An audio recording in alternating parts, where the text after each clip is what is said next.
கேவலமா அவர் அமுல் பேபி, அவனுக்கு மோசமானவனுங்க, அவர் திருட்டு கும்பலு. விஜய்லாம் இங்க கணக்கே கிடையாது.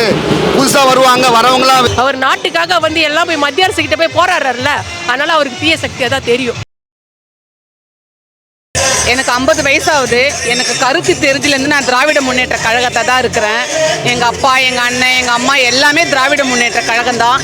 இந்த வில்லிவாக்கம் 98வது வட்டம் வந்து திமுகவுடைய கோட்டை. ஓகேங்களா?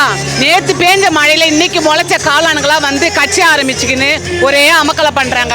நல்லா பாருங்களேன், நல்லா படித்த பிள்ளைங்க, நல்லா அறிவுள்ள பிள்ளைங்களாம் இந்த டிவிக்கையில் இருக்க மாட்டாங்க. பகுத்தறிவு பிள்ளைங்க, நல்ல பண்பு உள்ள பிள்ளைங்க, நல்ல கொள்கையை கடைபிடிக்கிறவங்கள திமுகல இருப்பாங்க. இந்த ஆதவ அர்ச்சனா வந்தாரு, எங்க ஏரியால வந்து ஓட்டு கேட்டு வந்தாரு. எங்க கார்த்திக் மோகனும் வந்தாரு. எதிர்கட்சியை பத்தி ஒரு தவறா ஒரு வார்த்தை கூட நாங்க பேசல. ஆனா இதே அந்த ஆதவ அர்ச்சனா வந்து அவன் புத்திய கரெக்டா காட்டான் பாருங்க. அந்த விஜய் எப்படி வழிநடத்துறான் அதை கரெக்டா காட்டான். அவ்வளோ கேவலமா அவர் அமுல் பேபி, அவனுக்கு மோசமானவனுங்க, அவர் திருட்டு கும்பலு. இதுல இருந்தே பாத்தீங்களா, நிறைக்கோடம் தழும்பாது, அரைக்கோடம் தழும்பும். இவனுங்கெல்லாம் நாட்டுக்களை வந்து என்னங்க செய்ய போறானுங்க? ஒரு மயிரை புடுங்க போறது இல்ல. ஓகேங்களா? இந்த விஜய் என்ன பண்றான், தான் குடும்பத்தையும் ஊர் மேல விட்டுட்டான், பொண்டாட்டி பிள்ளைங்களையும் விட்டுட்டான், பெத்த அம்மா அப்பா கூட சரியா பார்க்காத ஒரு கேரக்டர். இப்ப நடுவுல வந்து இதே அஜித் சொல்றீங்களா, நல்ல மனுஷங்க, நல்ல பையங்க, அவன் வந்தா கூட நாங்க சந்தோஷமா ஏத்துப்போம். விஜய் கட்சிக்கு வரத்துக்கு ஒரு தகுதியே இல்லைங்க. எப்படிப்பட்ட ஆளு இது ஸ்டாலின், அவங்க அப்பா எங்க தலைவர் எப்படிப்பட்டவர், எவ்வளோ போராடி இருக்கிறாரு. இது மிசாலாலாம் எவ்வளோ உதவாங்கி இருக்கிறாங்கண்ணா, அவங்களாம் போய் உதவாங்கி ஜெயில பார்த்து இந்திய எதிர்ப்புக்காக எவ்வளோ கஷ்டப்பட்டு கட்சிக்காக நாங்களாம் போராடணும். நேற்று முளைச்சிட்டு அவ்வளோ மாதிரியே ஒரு முதலமைச்சர்ன்ற ஒரு பேசிக் நாலேஜே இல்லைங்க இந்த விஜய்க்கு. இவனெல்லாம் நம்பி நாட்டை நாங்கள் கொடுத்தா நாடு என்னங்க ஆகும்? பெண்கள் பாதுகாப்பு இல்லை, பெண்கள் பாதுகாப்பு இல்லை. முதல்ல மோடி இறக்க சொல்லுங்க, அவனால் தான் நாட்டில் உருவாகுது. பெண்கள் பாதுகாப்பு, பெண்கள் என்னங்க பண்ணாரு எங்க முதலமைச்சர்? எங்க முதலமைச்சர் நல்லதாங்க. என் பொண்ணு பிஎஸ்சி நர்சிங் பண்றாங்க, சோழிங்கநல்லூர் வரைக்கும் என் குழந்தைய அனுப்பிச்சுட்டு வராங்க, கரெக்டா போயிட்டு கரெக்டா வராங்க. இந்த பொறுக்கிங்க லவ் பண்ணிக்கின்னு சந்தல புந்தல போய் மேஞ்சிட்டு அங்க போய் ஆம்பளைங்க மாட்டிட்டு உடனே ஸ்டாலின் தான் காரணம். ஸ்டாலின் ஆட்சி நாங்க இதெல்லாம் நியாயம். இந்த வில்லிவாக்க தொகுதி திமுக கோட்டைங்க, இதை யாராலே அசைக்க முடியாதுங்க. ஆதவ் டெபாசிட் சொல்றதுக்கு சொல்ல மாட்டாங்க. நாங்க அவன் நீங்க பார்க்க தான் போறீங்க, அவன் டெபாசிட் இல்லாம தெரு ஓட போறான். இந்த சின்ன சின்ன முள்ள மாறிங்க, இந்த 10th ஃபெயிலு 9th ஃபெயிலு வேலை வெட்டி இல்லாததுக்கு தான் அவன் பின்னாடி சுத்துதுங்க. நல்லா படிச்சவங்களே யாரும் சுத்த மாட்டாங்க. அதே மாதிரி வாலிப பசங்க பொண்ணுங்களை பாத்துங்களா, லவ் பண்ணிக்கின்னு பொறுக்கித்தனை பண்ணிக்கின்னு இவளுங்க தான் அந்த ஆதவ அர்ஜுனா பின்னாடி போவாளுங்க. நல்ல குடும்பத்து பொண்ணுங்க, எங்களை மாரி பொண்ணுங்களா போக மாட்டாங்க. அவளுங்க புருஷனையே மாத்துவாளுங்க, எல்லாத்தையும் மாத்துவாளுங்க. நல்ல பொண்ணுங்க சொல்லுங்களா, நான் சொல்லுவேனா புருஷவானான்ட்டு? பெத்த குழந்தைய அவளை வந்து விஜய் தான் வேணான்ட்டு, அவளா ஒரு பொம்பளையாங்க, அவளா இவன் பின்னாடி போறான். என்னங்க இது நாடு எங்கெங்க போவோம்? நாடு எப்படி இதெல்லாம் போய் நாங்கள் நாடை போய் அவங்க கிட்ட கொடுத்தா நாடு நாசமா போவாங்க. கையெழுத்து கும்பிட்டுக்கிறோம். தயவு செய்து திமுக ஓட்டு போடுங்க.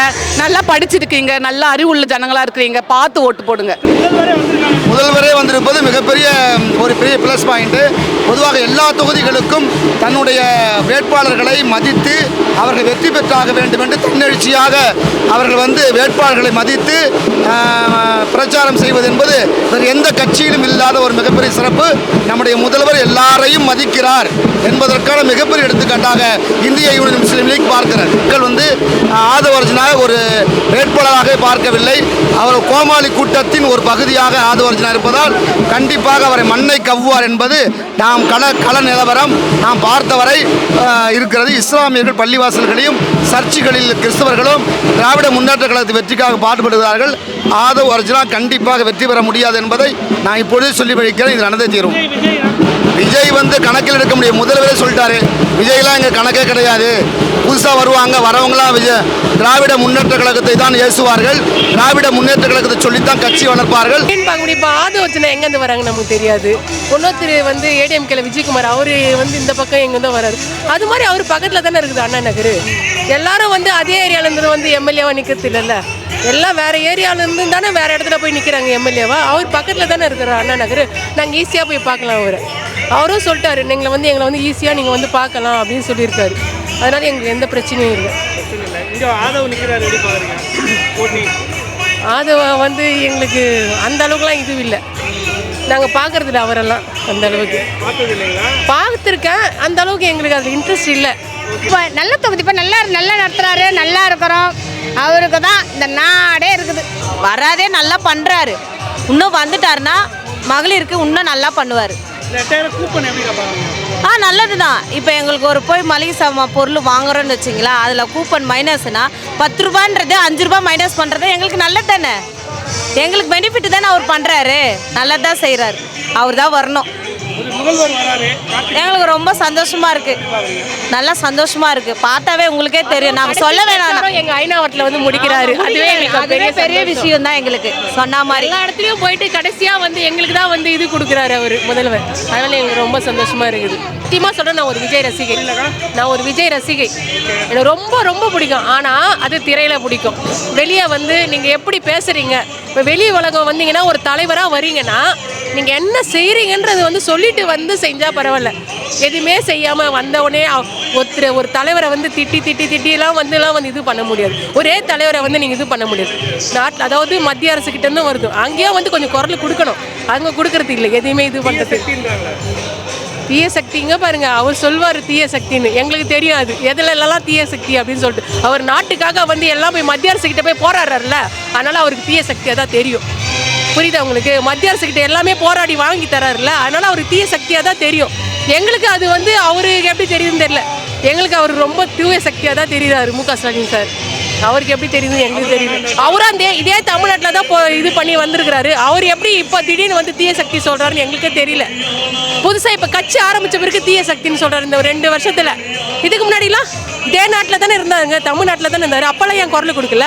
இப்போ புதுசாக ஒரு கட்சி படம்லாம் தான் நிறையா நடித்தார். அப்போல்லாம் கொடுத்துருக்கலாமே. இப்போ புதுசாக நீ கட்சி ஆரம்பித்த பிறகு நான் உடனே வந்து திமுக தீய சக்தின்னு எவ்வளோ கட்சிங்கெல்லாம் இருந்தது, எவ்வளோ இதெல்லாம் போச்சு. அப்போல்லாம் போய் இது பண்ணியிருக்கலாமே. இப்போது ஒரு ஹெல்ப்புன்னு கூட KPY பாலான்னு இருக்காங்களோ, அவங்க நிறைய பசங்களுக்கு நல்லா ஹெல்ப் பண்ணுறாரு. இவர் எனக்கு தெரிஞ்சு நீங்கள் என்ன ஹெல்ப் பண்ணியிருக்கீங்க? உங்களால் வந்து நிறைய உயிர் தான் போகுது. பின்னாடி வர பசங்கள்லாம் வந்து நீங்கள் கட்டுப்படுத்தவே தெரியல. பேர் படிக்காதவங்க நம்புறோம். நம்ம நடிகர் வந்து நமக்காக செய்ய வந்துக்கிறான்னு சொல்லிட்டு தான் போகிறாங்க. ஆனால் தெரிய மாட்டேங்குது சில பேருக்கு. ஒரு நடிகர்னால வந்து இவ்வளோ விஷயங்கள்லாம் இது பண்ணிவிட்டு உடனே வந்து எல்லாமே வந்து எடுத்து இது பண்ணிட முடியாது. உடனே ஒரு 2 வருஷத்துலேயே வந்து நீ ஒரு 10 வருஷம் வந்து கஷ்டப்பட்டு அதுக்கப்புறம் நம்ம தமிழ்நாட்டோட நிலைமை என்ன எவ்வளோ இருக்குது. விவசாயம் ஒரு நிலம் நிறைய பேர் என்ன சொல்கிறது, சுற்றிலாம் போய் பார்த்தா தெரியும். ஒரு சென்னையை மட்டுமே பார்க்க முடியாது. நீங்களாம் ஒரு குக்கிராமனால போகிறாரான்னு தெரியாது. இந்த சைட்லாம் கிராம சைட்லாம் போனால் தான் தெரியும். அந்த பக்கம் அடிப்படை வசதி என்ன இருக்குது, தண்ணி வசதி இருக்குதா, இதெல்லாம் இருக்க ரோடு வசதி இருக்குது, அதெல்லாம் போய் பார்க்குறாருன்னு தெரியல. அதேமாதிரி கேண்டிடேட் எனக்கு தெரிஞ்சு நான் வந்து என்னோடய சொந்த ஊர் வந்து அரக்கோணத்தில் என்ன கேண்டிடேட்னு எனக்கு தெரியாது. தாவேக்கா கட்சி இது. அந்த திருத்தணியில் ஒரு கேண்டிடேட் நிற்க வச்சுருக்காங்க. அவர் அவ்வளோவும் வந்து இது பண்ணுறாங்க. அந்த ஒரு கேண்டிடேட் என்ன பண்ணுறாரு, அவர் சிங்கிளாகவே போய் ஓட்டு கேட்குறாரு. அவர் கூட இருக்கிறவங்களே வர மாட்டேன்றாங்க கட்சியில். நிஜமாகவே சொல்கிறேன், எனக்கு அரக்கோணத்தில் யார் டிவிகே கேண்டிடேட்னு எனக்கு தெரியவே தெரியாது. எனக்கு அது மாதிரி நமக்கே தெரியாமல் இருக்குது. சொந்த ஊர்லேயே வந்து எந்த கேண்டிடேட் இருக்காங்கன்னு தெரிய மாட்டேங்குது. அப்போ வந்து நீங்களே சொல்லுங்கள் அவர் எந்த இதில் இருக்கிறாருன்னு. வீடு இல்லாதவங்களுக்கு வீடு, எல்லா உதவியும் எங்கள் தளபதி எங்களுக்கு செய்கிறாரு. எங்களோட ஆட்சி வந்து வெற்றிகரமான ஆட்சி. எங்களுடைய ஆட்சி வந்து திராவிட மாடல் ஆட்சி. எங்களுடைய முதல்வர் வந்து எங்கள் வீட்டு பிள்ளை. இன்னைக்கு வில்லிவாக்கம் தொகுதி முதல் தொகுதி வெற்றிகரமாக நாங்கள் வெற்றி பெறுவோம். விஜய் வந்து சினிமா நடிகர் வந்து சினிமாவுக்கோசரம் ஜனங்க வந்து ஒரு சினிமா நடிகரை வந்து பார்க்க வராங்க. அப்போ என்ன வரும், ஜனங்க கூட்டங்களை வந்து கூட்டி தான் வருமோனோ இல்லையா. ஆனால் வந்து இதே ஒரு கட்சிக்கார் தளபதி வராருன்னு சொன்னால் அவர் வந்து ஒரு வீட்டுக்கு வேலை வாங்கி கொடுப்பாரு, ஒரு காலேஜ் சீட்டு வாங்கி கொடுப்பாரு, அவங்க குடும்பத்தை வாழ வைக்கிற ஒரு தளபதி. அப்படி இருக்கும் பொழுது எங்களுடைய ஆட்சி தான் இனிமும் மலர்ந்து வரும். அவர் வராரு, எங்கள் வீட்டு பிள்ளை. முதல்வர் எங்கள் வீட்டு பிள்ளை, எங்கள் குடும்பத்து பிள்ளை, எங்கள் ஆட்சி பிள்ளை, எங்கள் DMK ஆட்சி. அவர் உதயநிதி அவர் மகனும் எங்கள் ஆட்சி, எங்கள் பிள்ளைங்க, எங்கள் வீட்டு பிள்ளைங்க.